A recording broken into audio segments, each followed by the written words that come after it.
Assalamualaikum warahmatullahi wabarakatuh. Hello everyone, we are from Group 8 will be presentation by the title Feminization of Poverty. My name is Nisa Yuniati and my friend Deva Altiza, Nur Afifah and Mutiara Zahrotunnajah. And what is the feminization of poverty? Feminization of poverty is a loss of women's opportunities and freedom to make life choices, thus depriving them to educational facilities, basic economics, employment, security protection, and political involvement. Many economics analysts initially see this problem as something that is always related to economic factors alone. In fact, it occurs as a result of the cultural and structural poverty that ultimately limits women's access to facilities and resources. And then the concept of the feminization of poverty describes the inequity in the representation of women among the poor compared to men. ILO 2004. This is also expressed by Mogdam in 2005, who defines the feminization of poverty as a growth of the female population living below the poverty line. Marcelio M. and Joanna C. define feminization of poverty in two parts: feminization and poverty. Feminization designates gender change, something becoming more feminine, by extension more familiar or safer among women as female-headed household.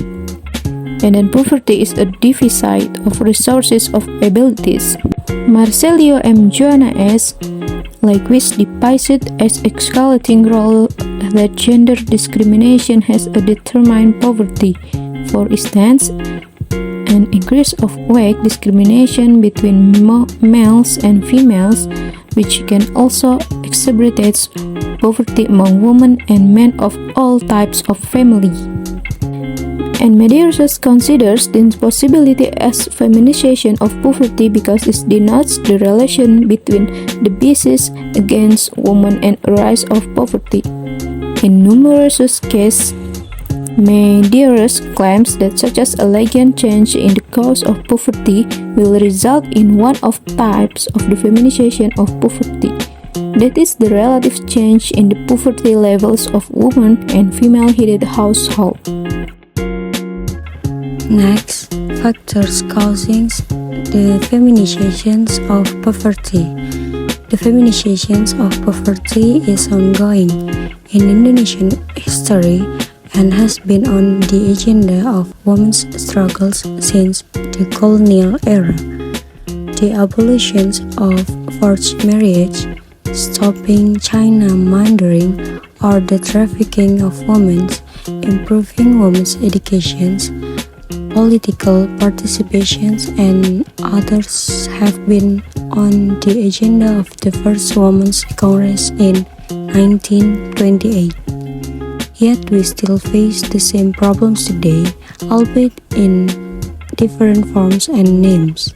Why these problems persist? At least we can find three main factors: the strength of patriarchal culture, the hardening of conservative perspective, and policies that lead to the privatization of public service.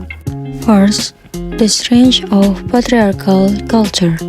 Patriarchy is a social system that places men as the main authority figure central to social organization. The position of men is higher than women in all aspects of social, cultural, and economic life. Second, conservative perspective. Conservative is the attitude of maintaining prevailing circumstances, habits, and traditions.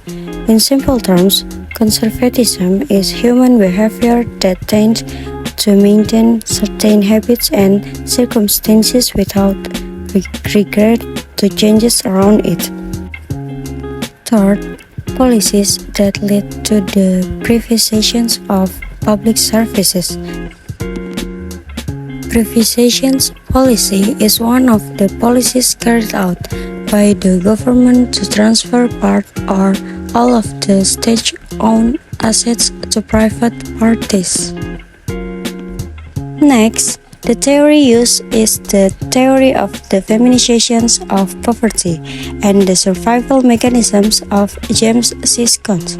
The feminization of poverty describes that two factors cause the feminization of poverty. The first is because the husband doesn't work. This is because the husband is no longer productive or has a disability. In addition, it is difficult to find work, so the husband becomes unemployed.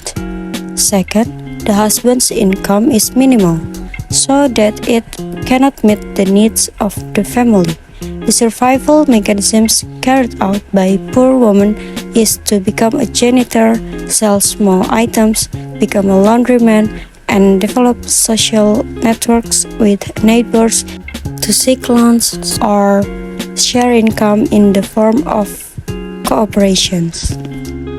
Okay, the next I want to explain about fake feminization of poverty. Number 1, millions of women live below the poverty line. Estimates from UN Women reported that 333 million women and girls around the world would be living in poverty in 2022. For comparison, the study reported this number of men and boys in the same category as 372 million. It also started the potential for the number to reach 448 million in a high damage scenario. Number 2, women of the color are the most affected. Of the number of women living in poverty, 342 million are from Asia and Africa. This means the feminization of poverty spans across the axis of intersectionality such as race and ethnicity. But this does not stop at the global south, as women of nearly all races and ethnicities are more likely to face poverty than their white counterparts. In the US, 31.9% of women living in poverty are Black, Asian, Hispanic, Alaska Native, or other races, while only 9% are white. Number 3, violence keeps women and girls poor. Women who have abusive partners or family members may be less likely to find work due to potential control issues. If they are able to find work, they may miss days and opportunities as a result of injury. Number 5, childbirth impact career progress. Less than 1 in 5 women in UK return to full-time work within the first 3 years after childbirth, and 17% of women leave work completely after having children, compared to only 4% of men. The next is about example of the feminization of poverty. The feminization of poverty in Indonesia refers to the disproportionate representation of women among the poor. Research indicates that women in Indonesia are more vulnerable to poverty due to factors such as limited access to research, disparities in economic access between women and men, and the division of gender roles in the household, which can be more harmful to women.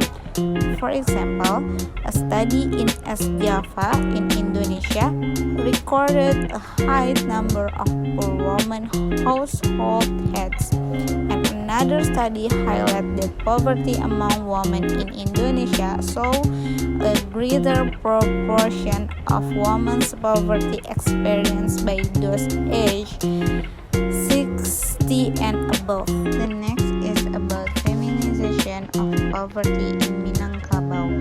The issue issue of the feminization of poverty in Minangkabau is very interesting to observe because the fact in that poverty appears to have a female face amid a matrimonial system which places women at the center of all aspects of life. The Minangkabau people cannot ignore the impact of this phenomenon.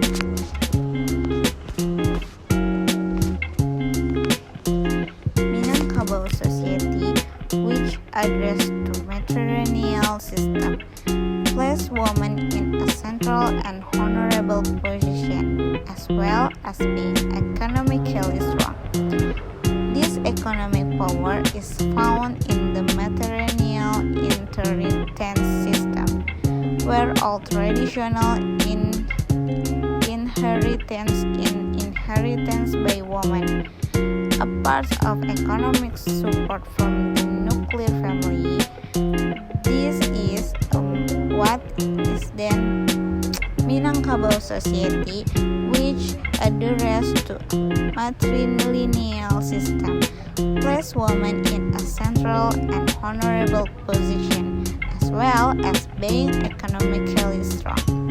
This economic power is found in the matrilineal inheritance system, where all traditional inheritance is inheritance by women, apart from economic supports from the nuclear family. This is what is then termed double power of economics. However, on the other hand, it is paradoxical that Minang women are still found carrying out begging as a profession in West Sumatra. This reality shows that there are errors in practicing this highly gender-sensitive customary system. The Minangkabau matrilocal system, which is supposed to be matriarchal, is a practice patriarchal, where the desire of male domination to rule and control the social system place women in an inferior position, and the phenomenon of Minang woman beggars in West Sumatra is a criticism of the destroyed implementation of the Minangkabau customary system, which is ultimately interpreted as a cultural curse. I will explain how to effort to overcome feminization poverty. 1. Implement non-discriminatory education. This education aims to affirm and respect the equality and rights of every person, both men and women, ethnicity, race, and politics. 2. Empowering women to get involved in their communities. The aim is for women to have access to participate, appreciate, and have the rights and authority to make decisions for his life. 3. Working with men and boys.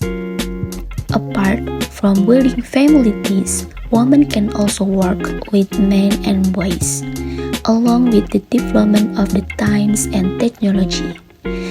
This will help women achieve gender equality rights both in economic, information, socialization, and organizational aspects. No sustainable solution to fight gender inequality can ignore men and boys. In working with fathers, husband, brother, and other men in women's life, we can change harmful gender norms that lead to poor health outcomes and contribute to gender-based violence and other practices that marginalize women and girls. We can also encourage men and boys to be part of efforts that teach them how to build positive relationships and parenting skills. Filling a knowledge gap. A lack of up-to-date and comprehensive information about women and girls, particularly in the developing countries, hinders efforts to advance gender equality. As women, we can control ourselves, manage ourselves, to learn independently as you can do. Research and learn on your own time, build a community, take advantage of continuing education opportunities, and engage yourself in hands-on activities. 5. Recognize the unique challenge women and girls face. Women face a range of unique challenges that can vary across culture, societies, and individual experience. Well, it is important to acknowledge that these challenges are not universal and may differ for each woman. Here are some common areas where women often face specific obstacles and struggles. 1. Gender inequality. Women continue to face system discrimination and gender-based inequalities in various aspects of life, including education, employment, pay equity, and leadership opportunities. Stereotypes, biases, and societal expectations can limit their choice and opportunities. 2. Gender-based violence. Women are disproportionately affected by various forms of violence, including domestic violence, sexual harassment, assault, and human trafficking. This experience can have long-lasting physical, emotional, and physiological impacts. 3. Reproductive health and rights. Women often face unique challenges related to reproductive health, including access to health care, contraception, family planning, and reproductive rights. Issues such as maternal mortality and inadequate reproductive health care can significantly impact women's well-being. 4. Double burden of work. Many women face the challenge of balancing multi-type roles and responsibilities such as caregiving, household chores, and payment of employment. The unequal distribution of domestic and caregiving responsibilities can create additional challenges and impact career advance. 5. Limited access to education. In some parts of the world, women face barriers to accessing quality education. Factors such as culture norms, early marriage, financial constraints, and gender-based violence can hinder their educational opportunities and limit their potential. 6. Lack of representation and voice.